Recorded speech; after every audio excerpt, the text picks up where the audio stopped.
You are tuning in this afternoon to the Nevada County Cannabis Alliance. We are hosting our Get Legit education series. Today's webinar is on commercial cannabis pesticide, is a commercial cannabis pesticide overview. And I would like to take a few moments to make some brief introductions before we get started with today's program. I want to give a huge thank you to some of our allied industry business members for their support. Elevation 2477, Vital Garden Supply, Ag Natural, Four Seasons Garden Supply, Gregerson Greenhouses, SC Labs, Moreland Consulting, Rolling Hills Bookkeeping, Foresters Co-op, Hometown Hydroponics, Humboldt Seed Company, and Grow Generation. Thank you all very much. For those of you tuning in today who are not familiar with us, the Nevada County Cannabis Alliance is a nonprofit trade association representing the local cannabis community here in Nevada County. Our mission is threefold: advocacy, education, and connection. Policy advocacy work is truly where the rubber meets the road in this newly emerging industry, both on a local level and on a statewide level here in California. We provide year-round education, both our Get Legit permitting education series, as well as we offer monthly industry affair calls to our members that span from compliance education to business development skills and regenerative farming practices. We provide opportunities for connection amongst the local supply chain as well as statewide for our members. All of our industry affair calls and our Get Legit education webinars are recorded and available. We have our next industry affairs call coming up next week that is on cultivating with metric for farmers who are using metric for the first time or need some touch-ups and have questions. Make sure to tune in for that. We also have a industry affairs call coming up on the OCal program, which is the organic equivalence for cannabis here in California, which is pretty exciting, coming down the pipeline. And our next Get Legit webinar is a week from today, also with the fabulous Lucy Wilson. And that is a follow-up to today's webinar. It's going to be on employees, pesticides, and cannabis. So make sure to tune into that. And we offer permitting support groups every Monday after our Get Legit webinars at 3 p.m. on Mondays. Please reach out if you would like to attend these. They have been incredibly helpful. There is a ton of resources and support available for folks as they go through the permitting process and staying in compliance going forward. So please reach out to us here at the Alliance. Become a member if you are not. Join the community. You can find us on social media. Our website is nccannabisalliance.org, and we would love to connect with you. So the format for today's webinar, you can type and pose questions as they come up for you throughout the presentation. Please type them into the chat feature and or the Q&A feature, and we will make sure to get to all of those. We are very fortunate today to have Lucy Wilson with us presenting. She is the agricultural biologist here for the Nevada County Department of Agriculture. Excuse me. Lucy, thank you so much for your time. I know you are extremely busy, and we are so grateful for everything you're doing for the community. And I'd love to hand it over to you. Thanks for that introduction, Maggie. Yep, so some of you know me, some of you haven't worked with me yet. I'm Lucy, I'm with the County Agriculture Department. I've been with the county for almost 10 years, and I'm the primary biologist that will review your application and assist with the setting up of your pesticide permit, arranging for your scales to be certified, and pretty much anything that would touch the ag department. I'll at least initially be your contact point for that. We do have 2 other biologists in our department. Tony Romero and Preston Neufeld, who, as we do, once you're in the system and you're the renewal process, you might be talking to them too at other points in the future. So, and I see that our Agricultural Commissioner is actually on this call today. Kristen Nyes, that would be my boss, the Ag Commissioner. So I'm going to pop open my screen sharing here. I've got a little presentation ready to go. So, pesticides and cannabis. We're going to hopefully provide an overview of pesticides as they're specifically to cannabis production. So the main things that we're going to talk about is the actual pesticides and how they fit in with cannabis production, the permitting process for getting a pesticide permit, and then inspections and some of the regulatory aspects. So first off, the role of the California Ag Commissioners, there's an Ag Commissioner in each county, and our goal is for pesticide safety. We do that through a variety of ways. We do a lot of education and outreach. That's a lot of what we do with our initial review of your pesticide application. Other things that we do in relation to pesticides, we issue pesticide permits that are CEQA compliant, meaning that it's an alternative to having to go through a formal CEQA process for California Environmental Quality Act. We perform inspections for safety and regulatory compliance. We want to make sure that everyone's using pesticides safely and correctly, both for their own health and the health of the environment and people around them. We are also charged with investigating any pesticide-related incidents or illness, so spills that infect environmental quality, incidents that involve harm to people that may have resulted in them having to stay a physician or going to an emergency room. We would also do the follow-up because we work with other agencies throughout the state to make sure that people are safe when they're using pesticides. And we always want to understand why something happened and if there was a step that could have been taken to have mitigated that or prevented it from happening. And then, of course, because we are a regulatory agency, we are charged with enforcing all the requirements of pesticide use and safety, and that includes the pesticide product, the product label, and making sure that it's all compliant for use. So we're going to talk a lot about those things a little bit more in depth. And you'll see periodically on some of these slides that I have made references to the legal sections and our state laws and regulations where we are deriving our authority from. So in other words, we're not just making this up, we're, this all derives from specific places in state and federal and local law. So a lot of people say, well, I don't use pesticides, to which I say, well, did you apply a material to control or mitigate a pest? Because if you did, then you've applied a pesticide. The definition of a pesticide is very broad, and it simply is that. If you apply a material to control or mitigate a pest, that now is considered a pesticide. So pesticide also is just a very broad umbrella term that can include herbicides for weed control, rodenticides for controlling unwanted mice, voles, rats, miticides for mice, fungicides for your powdery mildews, even antimicrobials, things that are surface cleaning agents, because they're all a pest that we don't want. And what surprises a lot of people is that pesticides are also used in organic agriculture. Now, not all pesticides can be used in organic agriculture. There are limits that are defined under the federal law for their National Organic Program, but that's not to say that organic products are pesticide free. So I was just talking to some really major misconceptions about pesticides, organic of a pesticide. A lot of the products that anyone can go and purchase without a pesticide permit, obviously you can buy them at any home gardening center, hardware store. Most of those products are actually labeled for home use, and they will say that in some manner on the label. They'll say for home use, for residential use. They might even say not for commercial use.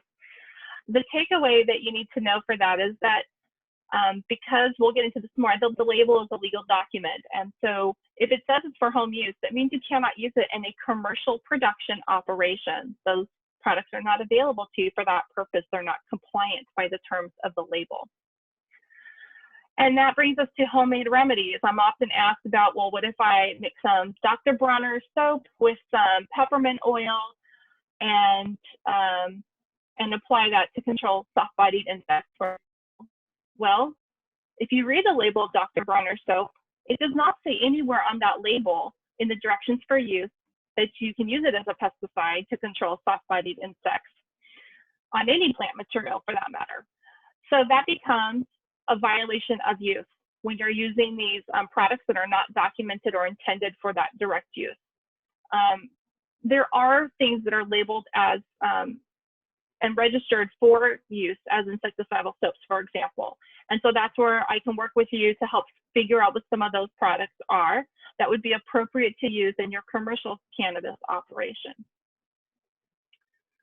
There are some things that aren't going to fall under that. I often get asked about beneficial bugs, cold water, sticky traps. They're all exempt. They're not applying to control the pest. They're being controlled in another biological, mechanical way. So we generally see that there's two major types of pesticides. There are those that have had an EPA review and therefore assigned an EPA registration number. And pretty much almost all pesticides are going to meet that requirement.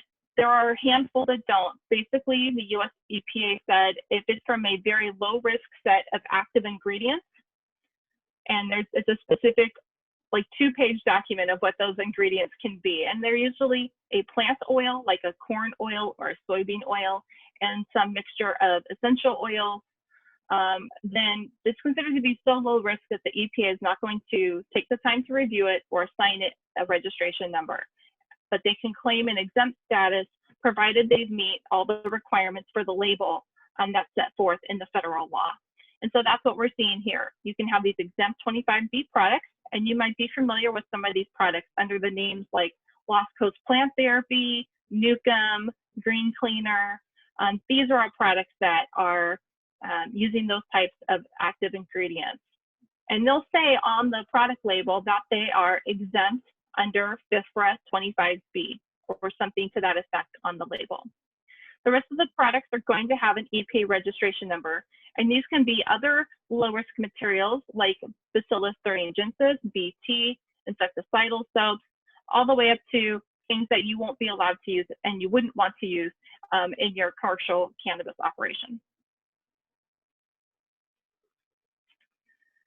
So I mentioned this already briefly, that the label is the label of pesticide is always has all the directions for use and defines how the product can and can't be used. You have to be able to follow all the directions for use. It has to be suitable for the intended use. And so when I say that it has to be suitable, when we are assessing pesticide products for use in both a commercial operation and a cannabis operation, we're looking to make sure that per the language and the directions, that it's broad enough to be inclusive of cannabis as a commodity, as an agricultural commodity. Most commercial pesticide labels will list either specific commodities like broccoli, asparagus, peaches, right? It's very specific, or it might have groups. And some of them have more broad groups. So we find that the labels that are compliant for use with cannabis, because cannabis usually isn't listed as a commodity at this time yet, tend to be the ones that have very open-ended language, can be used on all these types of crops, big broad sweeping groups, included but not limited to. So we're assessing when we review your pesticides, we are assessing those products for that language to make sure they're going to be compliant in your operation. So here's just an example of the front page of a pesticide label. Regalia is the product that I often get asked to review for commercial operations. And I just want to point out some of the things that we're looking for on a typical pesticide label. It's going to have the name of the product. It's going to have the active ingredients that EPA registration number, or it'll say that it's exempt under FIFRA. It'll have something called the signal word, which helps to give it a kind of a general category as to how risky the product is. The 3 signal words are caution, warning, and danger. Typically, the products you'll be using will have a signal word of caution. First aid instructions, what to do if something goes wrong, right? This is important information. Who the manufacturer is, who makes the product, where can they be contacted? You also are going to have any precautionary statements of things, environmental hazards, you know, don't apply on rainy days, don't apply if the temperature is below or above a certain temperature for the protection of the plant. Do you need any personal protective equipment? What are the directions for use? What are the dilution rates? Okay, all this information is going to be on the label. There's also something called the restricted entry interval. And the restricted entry interval, or the REI, is how long after you made the application before it's safe to go back in the area. And it will say on there, 2 hours, 4 hours. We'll talk about this again, but you'll just know that this information will be found on the pesticide label.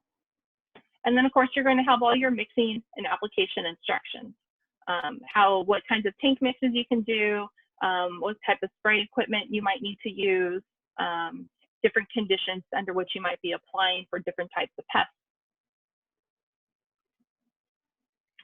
And again, here's just a little bit more of a subset of a label where they're talking about the actual application rate for different types of crops.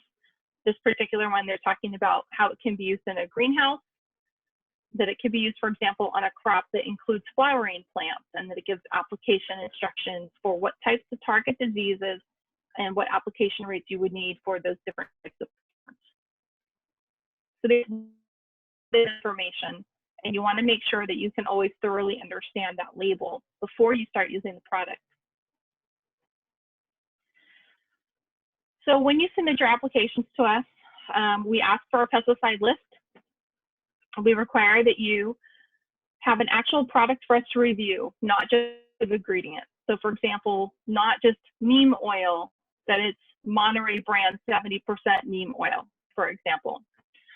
Because we have to be able to review the actual label for all those requirements that we just talked about. Is it suitable for use? Is the language broad enough? Is it allowed for a commercial use? We're also going to look at the active ingredient list and make sure that it's an allowed active ingredient for use in commercial cannabis production.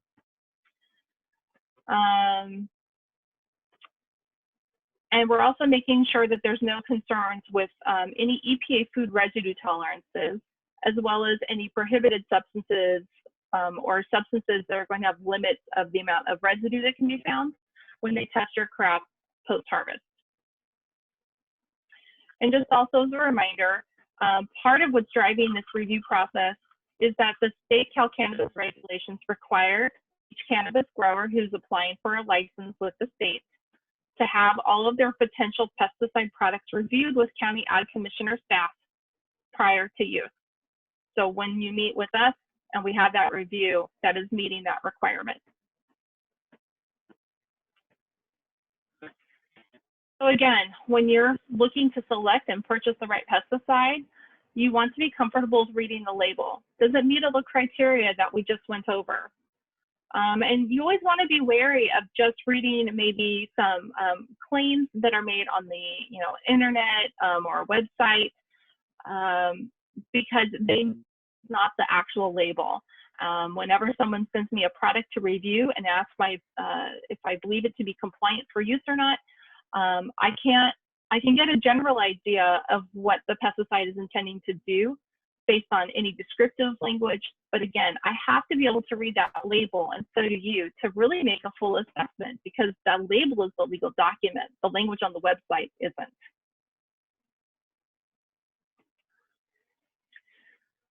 So that's the introduction. Maggie, do you have any questions so far? I am not seeing any at the moment, but folks, feel free to type them into the Q&A or the chat feature if you have them come up. The one question I got was, and I don't know if you're going to go into this already, but at what point in people's process? Do they start emailing you labels to look at, or how does that process sort of flow? Yeah, so the initial contact, we prefer that you put all that information on your pesticide list as part of your application documents that you submit to the county. That gets routed to all the departments. I will start looking at your application and I'll reach out to you for a meeting. And that meeting, we will go over your pesticide list, whether they are compliant or not. That is never going to hold up your application with me unless you fail to respond to my outreach to you. So I will typically sit down and review my portion of your application. I will, summarize what things we need to talk about. We will talk about your pesticide list. We will have a short pesticide safety discussion. And if there are things that aren't compliant for use, we'll talk about that during the meeting. And we can also talk about materials might be available to you to meet your needs, to substitute for something that wasn't available or wasn't compliant for you. Great, thanks for that. Yeah. So we're going to talk about some actual pesticide safety. So again, obviously this is a big message right now, a theme, that reading the pesticide label is one of the most important steps you can make in making an actual pesticide application as well. Again, it's going to have those stated hazards. Are there going to be exposure concerns to other people who are working in the cultivated area? Are there concerns for drift, meaning you make an application and it's maybe it's a windy day or a gusty day, and the material sort of moves away from its intended application site and affects something else? Is there potential for groundwater contamination? Is there a wellhead nearby? Is there a river or stream nearby that could potentially be affected? Are there precautions that might include paint mix restrictions? In other words, there might be things that you don't want to mix together in a taint. What is the pre-harvest interval? Meaning, how long before you start harvesting your crop is the last time that you can make an application? Some products, it might be 24 hours. Some products, it might be 3 or 4 weeks. So again, you want to know that information. What is that restricted entry interval for a product? How long after you apply it before it's safe to go back into the treated area? Again, it could be as soon as the material has completely dried, or it could be, an entire day, 24 hours. Are there any phytotoxicity concerns? For example, be careful applying over 86 degrees Fahrenheit, or the plant might begin to burn and get a little crispy after the application. Are there any additional personal protective equipment requirements that are stated on the label? For example, does the label say that you have to wear a respirator or an N95 filtering face piece or a Tyvek coverall? All of those concerns are going to be addressed on that label. And you want to make sure that you thoroughly understand it, preferably before you purchase the product and make that investment, but definitely before you start mixing the product and applying it. All the possible exposure routes that it can affect the human body. So it can be absorbed through your skin. You can ingest it through the mouth. You can inhale it through the mouth and the lungs, the nose into the lungs, and you can also affect your eyes. So when we talk about personal protective equipment, we're talking about trying to limit contact with these routes of exposure to your body. We already talked about the restricted entry interval again, but just to go over it, when a pesticide is applied to your property or to a treated area, like a particular greenhouse or a field, a row, you can't re-enter the area until that REI has passed. And again, if it's not stated specifically as a number of hours, then it's until the material has completely dried. So personal protective equipment, the minimum mandated by state law when you're mixing and applying pesticides is that you're covering your limbs. You're wearing long pants, long sleeves, socks, and shoes. No flip-flops. That you're wearing a safety glass or a goggle that meets the OSHA requirement, the Z87.1. that you have chemical resistant gloves that are at least 14 mil thick. Again, if the label says that you need to wear something extra, then you have to follow the label. If you want to wear something extra, that's voluntary use, okay? But you're not required to wear it unless it's mandated in some way. So we're gonna look a little more at the safety glasses and the gloves here. So these are some examples of protective eyewear that meet the ANSI Z87.1 OSHA rated eyewear. And what I want you to see here is that they can be either a glass, like a safety glass style, or they can be a soft-sided, like lab style goggle. But the key points are that there is additional protection where it comes up against the eyebrows and wraps around the sides of the eyes. So the goal here is to really prevent the ability for there to be splashing or droplets getting into your eyes.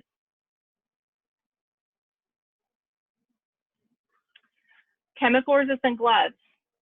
They have to be at least 14 mil thick. Your standard medical exam glove is only 7. And if you've ever tried to put on medical exam gloves, even the good quality ones, you know that it still can be easy to rip or puncture them. So 14 mil thick, these are going to be much harder to puncture or rip accidentally. So they're going to keep your hands protected while handling the pesticide. They have to be chemically resistant, so no leather or anything else that would absorb. These are going to be reusable. So just make sure you get a pair or a couple of pairs that are in the right size for you and anyone else that is going to be applying the pesticides.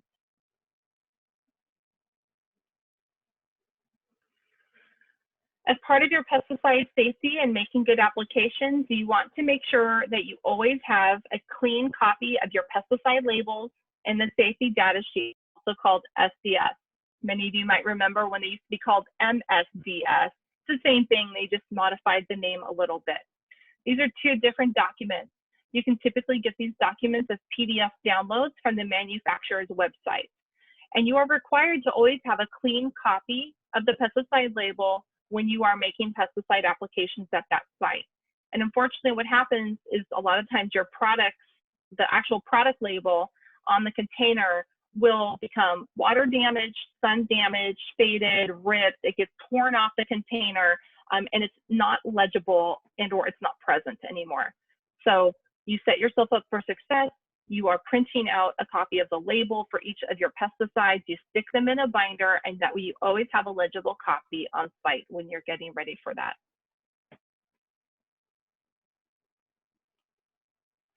So we're getting into a little more of the actual mixing and applying of pesticides. Again, read that label, make sure you can read all the requirements. Make some basic calculations about the amount of pesticide and the water that you're going to need for your application. And I bring this up, you're going to spray all of your 10,000 square feet, for example, or do you just need a tiny amount spot treat, a couple of times? So think about how much you're going to use so that you don't waste the product. Check your application equipment to make sure it's in good working order. Make sure that all your nozzles, your filters, any O-rings are all in good working order. Make sure that the tanks haven't cracked before you actually fill it with your pesticide. Make sure that you have, where you're mixing your pesticides, that you have an emergency soap, paper towel, and clean water. So this could be from a hose, but you just need to make sure that you have all those items so that if something goes wrong, you have everything right there available to you to quickly clean and get pesticides off of your skin. And then again, always make sure that you're wearing all the minimum PPE, sleeves, long pants, socks and shoes, your gloves, even if they're not specified on the label. And of course, if the label is requiring something extra, you are providing that, you're wearing that as well. So when you're actually mixing them, you want to make sure that you're selecting a mixing location that can be easily cleaned if spills or accidents. So consider the surroundings and the potential environmental impact. Make sure you're not doing it right next to your wellhead, not doing it right next to a stream. You want to make sure you're measuring your pesticide carefully, accurately, If you are using measuring equipment, you want to dedicate that measuring equipment for use for pesticides only. In other words, don't take it back to your kitchen and use it. Once you use it for pesticides, you're not using it for anything else that's not pesticides. You want to keep those in your pesticide storage area when they're not in use. And if you are using some type of like a hose or something that you're putting into a tank, you want to make sure that there is an air gap. You don't want to have the potential that something can backflow and contaminate your water source, your wellhead, etc. If you're using something that has a direct connection, then you need to make sure that you've installed a backflow prevention device before you start using it for the pesticide.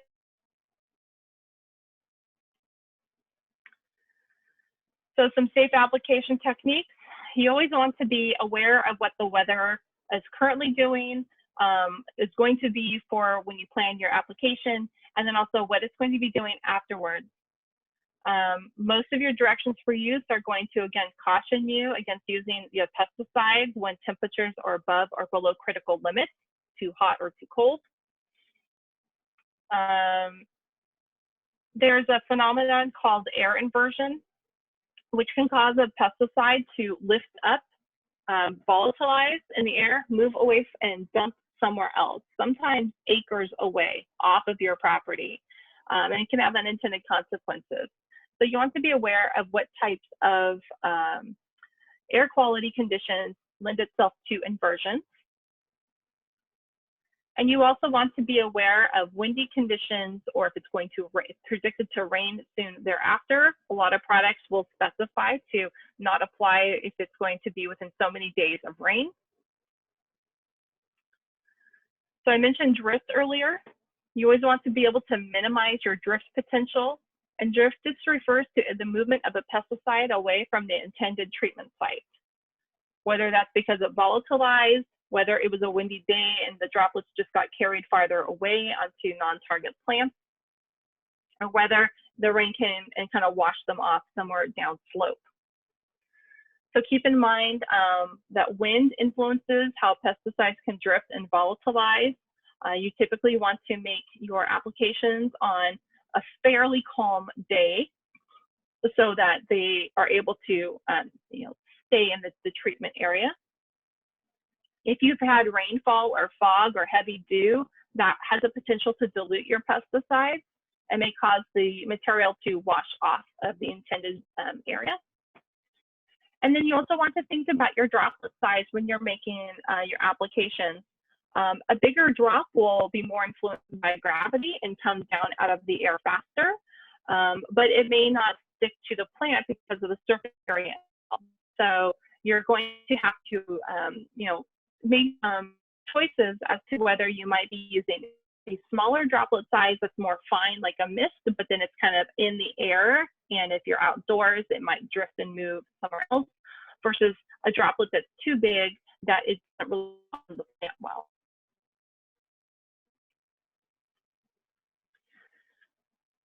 So equipment calibration, how do you know how much your equipment is dispensing? What types of adjustments do you have to your equipment to ensure that you're getting the right amount of pesticide applied to your treated area? So there's a couple that you can walk through to figure that out. You need basic things to measure that.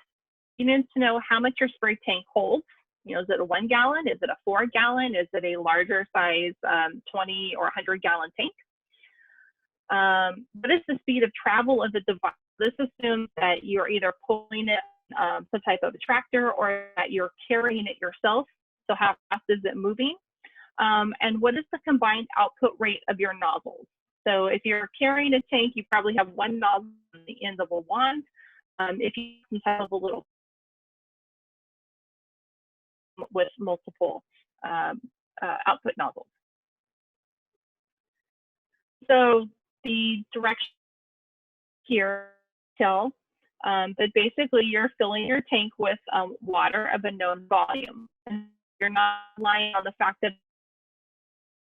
you're actually going to figure out how to measure, for example, 1 gallon of water, that you can confirm that, and then put that into your tank. And that way you can mark where the 1 gallon mark is, or the 5 gallon mark, right? And then you're going to walk at a speed where you can sort of measure how long it takes you to travel the circuit that you use to make your application. You can use stopwatch to measure how long it took you to travel, measure distance, and then you can repeat that a few times and average your result. And then you'll be able to determine what your flow rate was by measuring the amount of water you have left remaining in your tank after you do that. And then you can then calculate how much actually applied. And you can help determine then, would you need to walk faster or slower? Would you need a larger output or a lower output on your nozzles?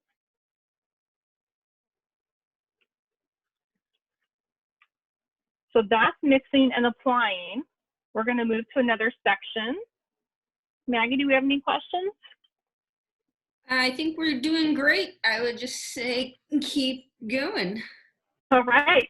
You guys are easy on me today. So pesticide containers and storage. So obviously, as part of county application, they're requiring that you are able to provide secure storage for your pesticides as well as cannabis in general.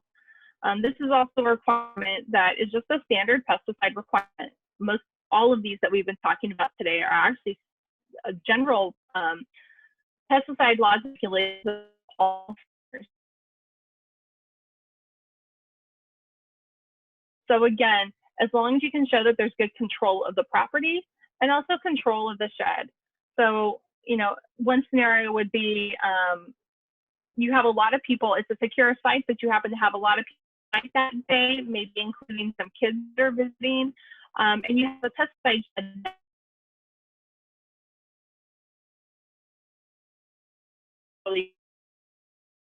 But in this case, now you've got a bunch of people who may not be familiar with flooring, and you have easy access to pesticides. So you just want to make sure that in all your circumstances that you're able to keep your pesticides secure. If you're stepping away and you don't know that someone can't get into that shed, then you want to consider having a lock on it of some kind. This is just kind of some brief notes. This gets into a little more in depth of the actual, what the regulation says. But basically, there are allowances for you to put small amounts of pesticides in a service container. Take it out of the original container, put it in smaller containers so that perhaps you needed to fill your tank while you're in the middle of mixing. You don't have to go all the way back to your original area. You could take some product with you or have a smaller amount of. There's just some key things that I want to make. One, you have to label it with what is in it. So it states here, you have to have, you know, your operation name. You have to identify the pesticide that's on it. You have to identify the signal word. And again, you're only releasing these for internal use. You're not transporting these, you know, really off the farm or locations. It's just for internal use.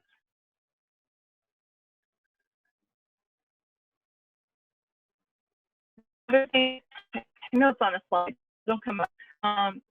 You cannot ever use a food container pesticide storage. So if it ever was labeled as a water container, a milk jug, which yes, people use, it was a Crystal D 1 gallon milk jug, and the label was still on it, and they were storing pesticides in it.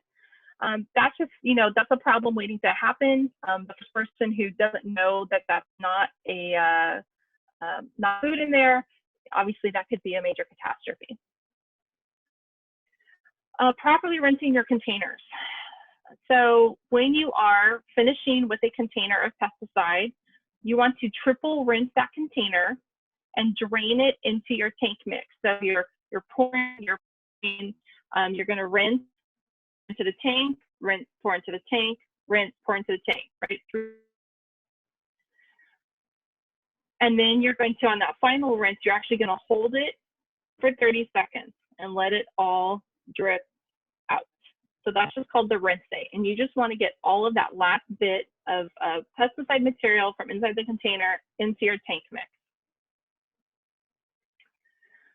When you're done with that, after you have triple rinsed, it is recommended that you puncture the containers so that they cannot be used again inadvertently for any other use. For example, someone thinking that that looks like a nice sturdy container to store water in, and then they drink the water. There's still that potential that they could inadvertently be injured through that action. So we want to make sure that that's not happening. And then again, consult that pesticide label if there's any special disposal requirements that are necessary for that container. For most of the products you're using, there probably aren't, but it's just good to be aware and to think that all the way through. Here we go, prohibited containers. Here's where it says that examples of improper storage for containers include empty coffee cans, soda bottles, any other cans, or cooking vessels. If it ever had food or household products, then it should not be used as a container for pesticides.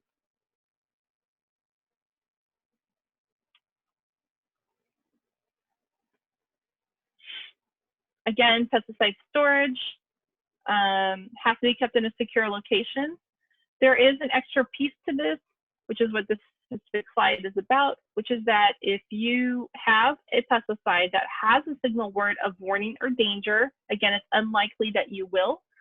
Most of your products are going to be caution as the signal word, but in the event that you do have one that's warning or danger, then you have to get a sign that looks like this. This is danger will be grown outside storage, and post that outside your storage area.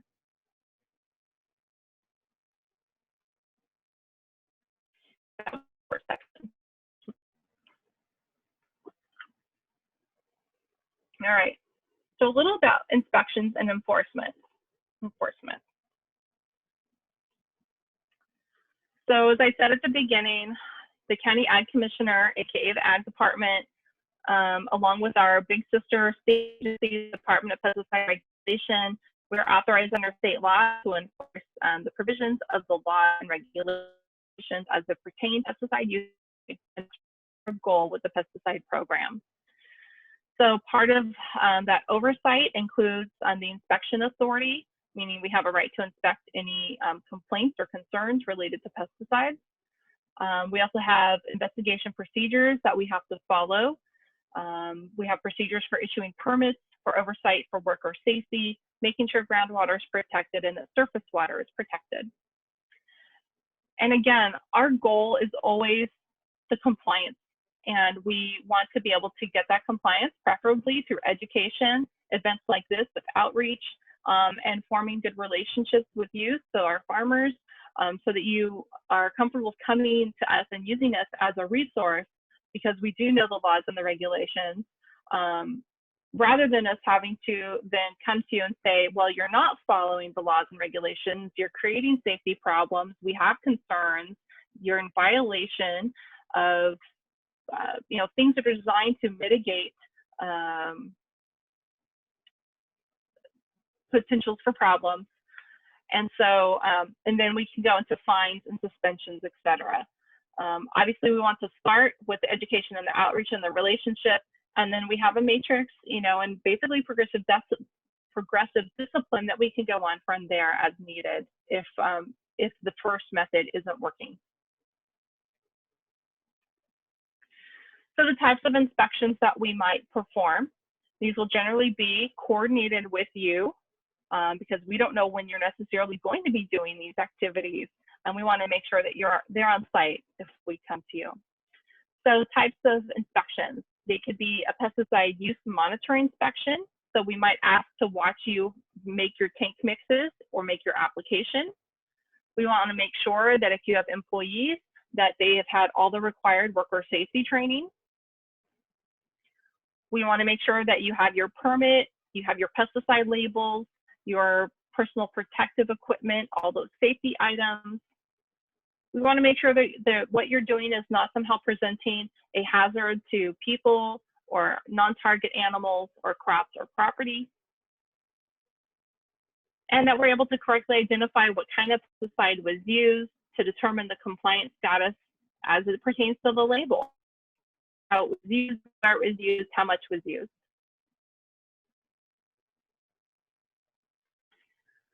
We'll often do what we refer to as a pesticide safety inspection.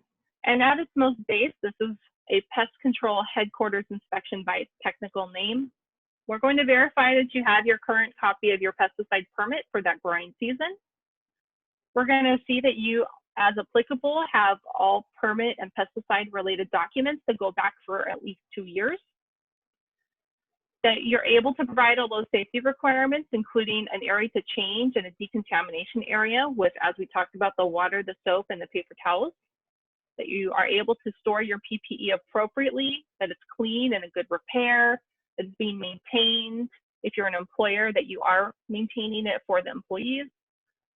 That it's not being stored with the pesticides, and that your pesticide storage area, that the containers are all labeled, that you're using appropriate service containers, that if you are using a service container, that they are labeled, everything is secure, and you have any required signage if you needed to have that danger peligro sign available.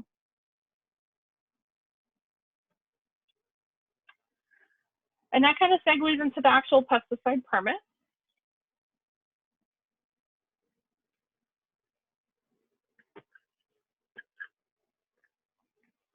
The technical legal term for a pesticide permit is an operator identification number. And this program has been in place since the 90s.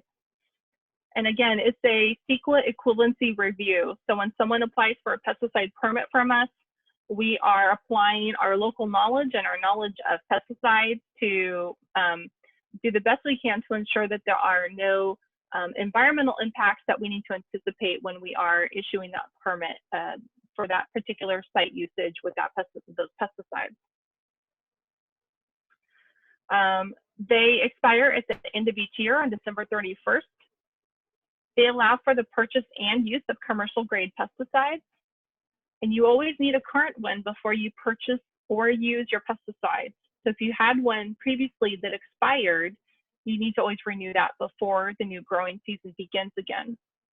And we just send out a courtesy reminder reminding folks, usually right at the beginning of December of each year, that the permit's going to expire soon, and to please contact us to set up a renewal appointment.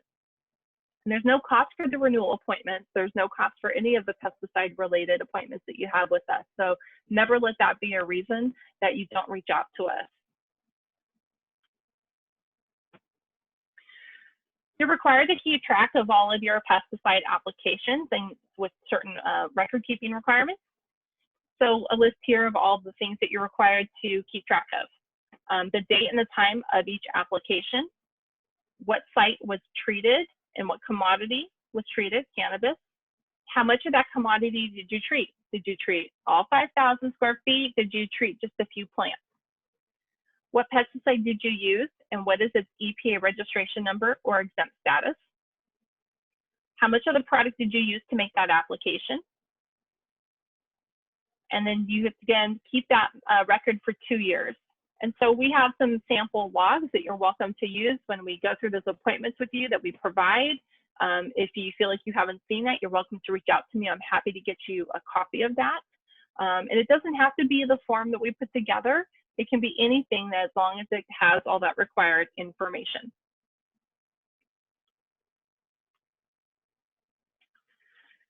So when you are using EPA registered products, there is an additional requirement to log into our state pesticide website and then transfer the information that you had on that log into the website. And the state tracks and collects data on how much pesticides of what types of pesticides are used, and they produce that annual report on an annual every year. So they're kind of collecting all that data statistically and looking at it. It also, that data collection allows us to better understand what types of pesticides are being used on different types of commodities, what types of problems people are facing, and if we start to see environmental problems, it can help to correlate that scientific data. We have enough data to do those types of scientific reviews to see if any materials need to have adjustments to how they're being used. Those pesticide use reports, they are due on a monthly basis for the months in which you made an application, meaning there's no use to log in just to say that you didn't use any product. It's only in those months in which you actually did use one of those products. So for example, if I went out today and made a pesticide application, and I went out again on May 20th, so I made 2 pesticide applications in the month of May. By June 10th, because there's a grace period into the next month to make this happen, by June 10th, I would sit down at the computer, I would log into the website, and I would make that report. And again, a copy of those pesticide use reports also has to be maintained for 2 years. So when you make that report on the website, you have the option to print out a copy for yourself. And of course, if you can remember your login credentials, you can always log in and show the proof that you also have access to those documents electronically. So I often get asked, well, again, when do I need to make a report? And so here's a short flow chart.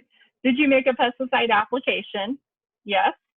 Okay, then you need to make a record or a log that you made that you had that pesticide activity. And you keep that for 2 years. And did that product have an EPA registration number? Again, if the answer is yes, then you need to log into the website, which is called CALIG Permits, and make that report online. When you have your pesticide permit meeting with me or with someone from the department, we will give you login credentials.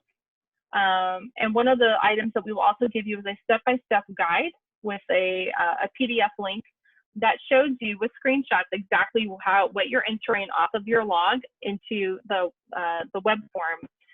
And so there is a link that is available here using the QR code that would take you to that document if you wanted to take a look at that.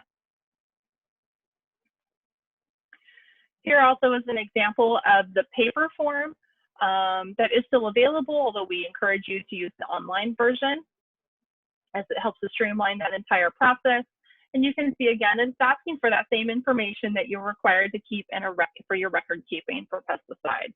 When was it used, the date and the time, where was it applied to, what was the product that you used, how much commodity did you treat, and how much product did you use to make the treatment.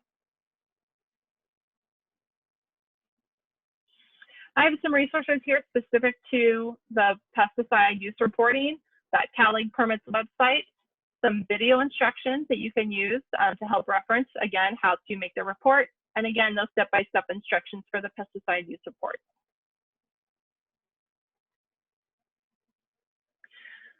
We've gone over a lot of information today, and so I just want to readdress some key points. You have to have a pesticide permit from our office prior to making a pesticide application. We will do that as part of the planning review process when you submit your application. You have to have your pesticides reviewed by us. We call it the pest management plan, and that will happen at the same time. We'll review the pesticides and discuss other pesticides that we may want to bring to your attention at the same time that we will be issuing the pesticide permit. Right now, we're doing those as online virtual meetings. So once figured out a date and a time, into the meeting link, we get online and we're able to chat kind of like this using something like Zoom to review the documents and go over all the terms of the permit. You need to make sure that you're maintaining our pesticide records, according to your EPA registered use of pesticides online. Make sure that you have all your necessary personal protective equipment and you're able to decontaminate as needed with soap and water and paper towels. Make sure you follow that label. Contact information, our office phone number, our generic email, and our address there at the county. And of course, you can always contact me also. Usually email is the best way to get a hold of me. Even if you leave me a voicemail, I still find I respond to emails faster. So that's the presentation. Maggie, do we have any questions at all? I'm not seeing any. So everyone is like pesticide pros now. That was great information. If folks have questions, please feel free to type them into the Q&A or the chat feature. And I just want to remind people this is recorded. We will be making the recording available and that there is a follow-up to this next Thursday, which will help prepare people who are training employees on pesticide use and help them get primed for the private applicator exam to be a certified applicator. And so that's next week as well. And we have a question here. The question is, if I received a private applicator certificate from the DPR in a different county, is it good for the whole state of California, or would I need to retest and reapply with the Ag Department now that I'm in Nevada County? If it will be expiring at the end of the year and I needed to renew in Nevada County, what is the process for reapplying for this? And yes, COVID has affected us. So your private applicator certificate is good from another county in this county until it expires, and at which point, you know, if you're operating in multiple counties, it would be up to you if you wanted to take that test in another county or in Nevada County. As Maggie said, next week's webinar would also be a great review if you wanted to have some review time. And I also have review materials that I typically hand out to people who need to take the qualifying trainer exam, the private applicator certificate exam, that we can make available. And yes, so COVID did affect this. Right now, I typically have been doing exams outside at a series of picnic benches, which means that I am limited to nice weather and the number of picnic benches I have. In anticipation of a lot of people to participate in this and next week's webinars, I also created some extra exam times indoors where I think I can have up to 10 people, 9 or 10 people in the room, and all socially distanced to be able to take the exam at the same time. So those are the requirements for that. Obviously, indoors, you're required to be masked with a properly fitted mask for the duration that you're inside the building. If we are able to accommodate your exam time outside, and I just ask that everyone wear a mask as you come and get settled, and then when you're at your own table taking the test, you can take the mask off. There was a second part to that question. And second part I actually can respond to myself. It was about whether there's any printed materials about any of this. I do have a number of printed documents that Lucy has made available that are available. And so reach out to us at the Alliance. I can make sure to get those to who's asking as well. Lucy, I have a question. Diana here. And my question is, can you just reiterate how often, I think I may have missed it, people have to submit every time they submit those reports to the state? Can you just reiterate that? Yeah, so pesticide reports, they are due on the month in which the pesticide application was made. Sorry, you cut out a little. The month in which the what was made? Was made. The pesticide application. Yep. Thank you. You know, if it's the winter time, you're not growing and you're not making any pesticide applications, then there's nothing to log in and report.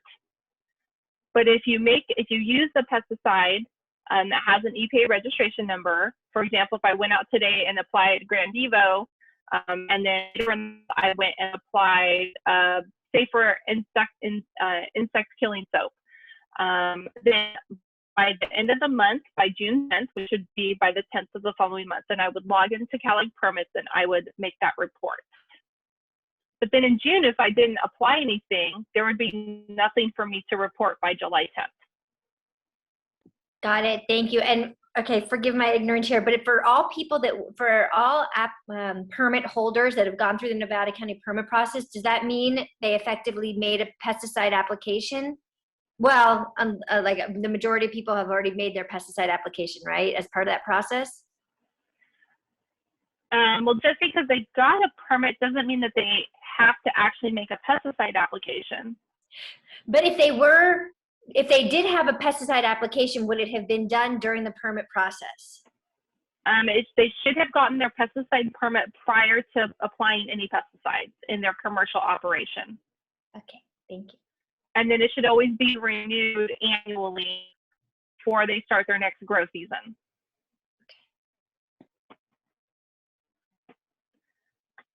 Great. And Diana, there's actually another presentation months ago for you guys. Should be recordings that was specifically about pesticide use reports. And so that's available to folks if they have questions as well. Short, 15 or 20-minute presentation.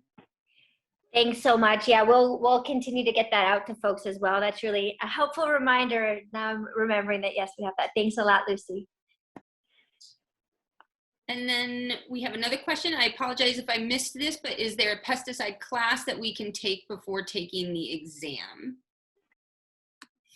This is part 1 of part 2 of an available class. So there's obviously today's class. Next Thursday will be specifically for talking about employees' pesticide safety. So if you're to take the exam, that will definitely address a lot of the questions and studying material. There's also a handout that I really give to folks that I know are going to take the exam, and that's called the Pesticide Safety Information Series. It's available widely on the state Department of Pesticide Regulation, DPR's website that you can download. It's linked to our website, and I think Maggie has that document as well that can be distributed, and that's also another good resource. There, how it's 70 all choice. I'm going to pause you, Lucy, because I think you were breaking up there a little bit. I think you said that it's in terms of how long the exam is, 70 questions. Is that what you said? Mm-hmm. Yep. They're multiple choice. You can miss up to 21 questions and still have a passing score of 70%. Not to worry about any specific question. You will probably get the majority of them correct and pass the exam. There is no cost for the exam. The exam does have to be taken in person. And so I have been offering sessions to take the exam every 1 to 2 weeks based on need to get people through that requirement. Great. That's great. So yeah, I just want to reiterate that to folks. Tune in a week from today again at 4 o'clock for our next Get Legit webinar for the second part of this, which should get you prepped for that exam. And folks can reach out directly to Lucy to schedule the exam itself.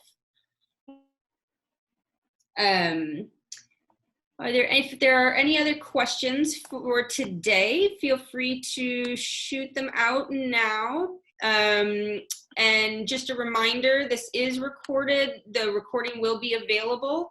If you have any questions, reach out to the Ag Department, reach out to us here at the Alliance. We have all of the resources mentioned here available for folks to continue their studies.